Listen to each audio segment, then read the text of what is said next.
energinya itu dari pergerakan massa otot. Yang ini bikin akhirnya penderita diabetes itu penurunan berat badannya itu jadi makin turun drastis.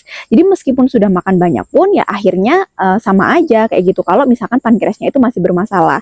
Nah dari situ akhirnya ibu aku tuh diresepkan untuk ya udah yang penting jaga pola makan dulu, kemudian olahraga minimal 30 menit per hari, terus habis itu minimal juga untuk tetap konsumsi obat generiknya. Yang penting dijaga gulanya itu biar nggak naik. Nah cuma yang dirasain ibu aku tetap aja karena beliau tuh tetap stres. Salah satu faktor stresnya karena setiap ketemu sama orang kayak ngerasa ih kok jadi beda tubuhnya dan lain sebagainya. Nah sebagai anak tentunya akhirnya kita pun coba cari alternatif gimana ya caranya biar ini tuh nggak berlangsung terus menerus karena kasihan juga kan.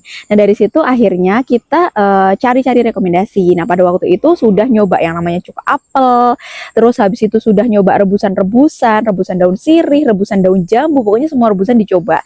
Tapi memang hasilnya itu belum terlalu signifikan, ya sama aja kayak gitu, minum rebusan sama nggak minum rebusan ya sama aja, gulanya masih tetap di angka segitu-gitu aja kayak gitu. Nah dari situ ada saudara yang merekomendasikan coba deh untuk fokus diperbaiki pankreasnya sama di detox. Nah pada waktu itu direkomendasikan untuk pakai vitamin Cina.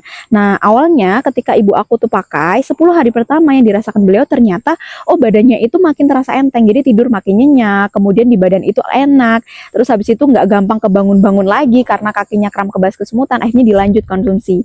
Ketika dilanjut di bagian kaki itu makin berasa, jadi yang tadinya itu setiap malam sering banget susah untuk tidur karena kakinya itu sering kebas kesemutan itu sudah tidak dirasakan lagi. Bahkan yang tadinya kakinya itu sering banget ngerasain panas, kemudian seperti disayat-sayat, itu malam hari itu udah nggak sesering dulu untuk dirasainnya. Nah ternyata ketika cross check ke dokter juga, ketika kontrol check up, ternyata gula darah beliau itu sudah turun di angka 230, yang tadinya mentok di angka 280 meskipun sudah pakai obat generik. Nah dari situ akhirnya beliau coba untuk rutin lagi konsumsinya. Selain itu tetap jaga pola makan, olahraga juga ditambahin 1 jam per harinya. Nah akhirnya di kontrol bulan kedua beliau itu gula darahnya sudah turun di angka 180 dan bulan ketiga sudah turun di angka 140-an. Nah sekarang bahkan beliau itu sudah masuk remisi. Bahkan berat badan beliau sekarang itu sudah masuk di angka 48 kg.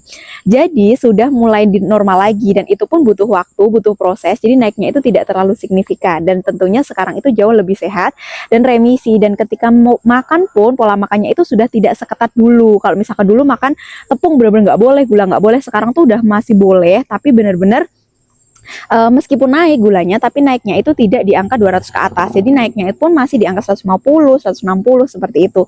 Karena memang fokusnya per pankreasnya alhamdulillahnya ketika di check up itu sudah membaik.